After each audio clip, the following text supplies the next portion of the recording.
The annual Irish Film Festival London returned 13th to 17th November.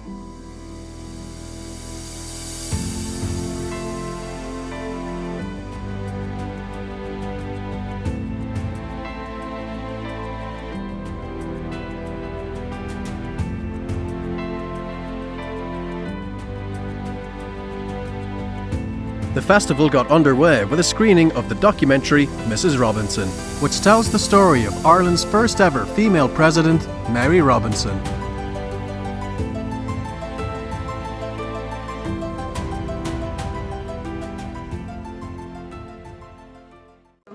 She was elected in 1990, and I was 8 years old at the time.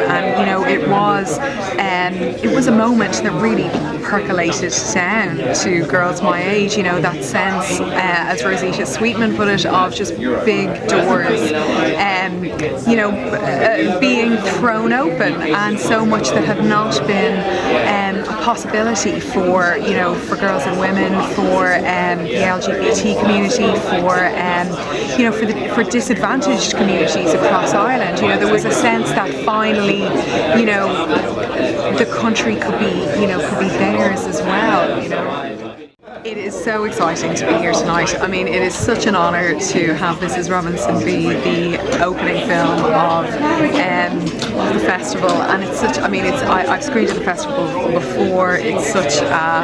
It's like a local crowd, really. It's that warm London Irish audience. It's just wonderful. It's wonderful to be here, and couldn't be happier.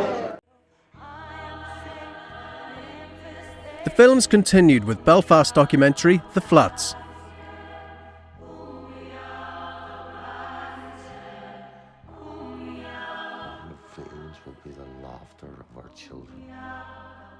I am delighted to be here with The Flats at the Irish Film Festival in London. It's the first time we've shown the film in London, and just really pleased to get a lovely reaction from the audience.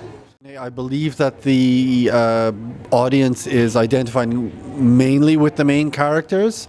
There's obviously a political backstory that's going on there, but I think it is the deep humanity of the main characters, and specifically the main two characters, that the audience is relating to in a strong way. This was followed by Prospect House.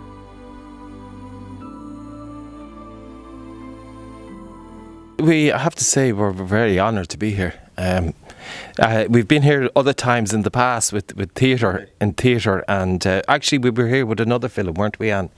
A few years ago as well, and that was a lovely experience.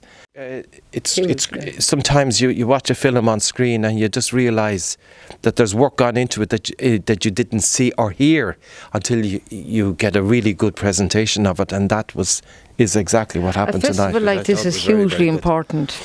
It's very nice. It's very important for filmmakers. I wouldn't underestimate it.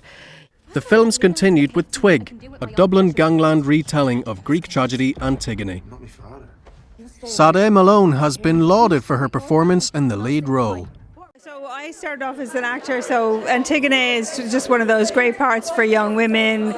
She's the original tale of the girl speaking truth to power, and I thought, okay, this is a great role.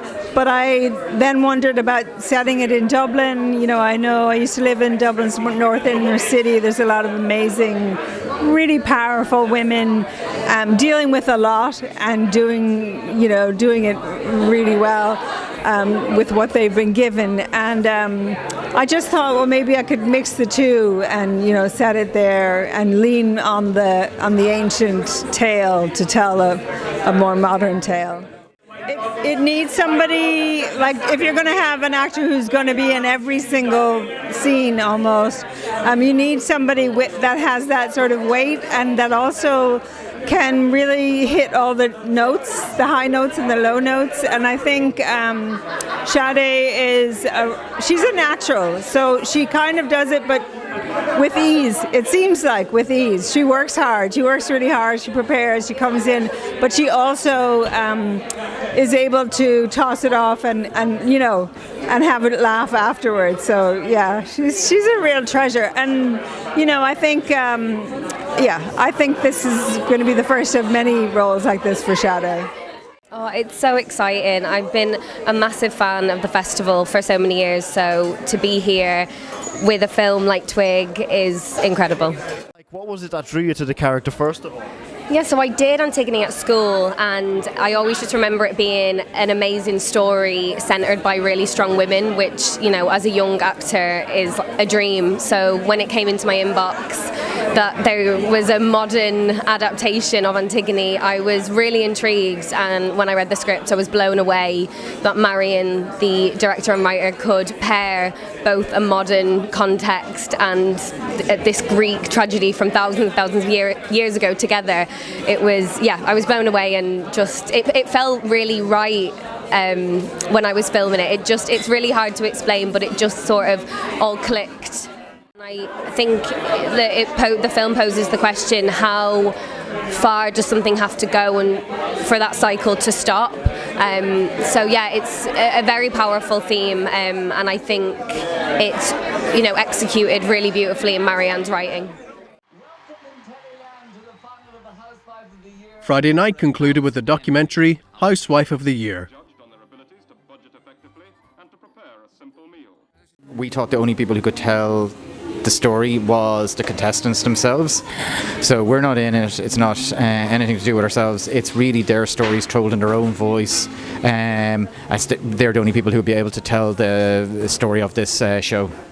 To view it, I think Irish people were very aware of our history, but I think for international audiences, I think it was a very unique way to take you into the story of Ireland and its treatment of women from the 60s up to the 90s. Obviously Ireland is very different, but I think when we were concluding the film, with editor Cara and with producer Maria, we didn't really want to make out that Ireland is now some sort of heaven, perfection, all problems have been solved. I think it was just really a case of that there was an extremity and a fundamentalism that existed at that time. The film addresses that, but I do think for women, I think there's still a huge amount that needs to be done by Irish society, and I think everybody in the team is really, really aware of this. But this is just a kind of an examination of a shift or a tilt, but it wasn't definitely any sort of solution or breakthrough.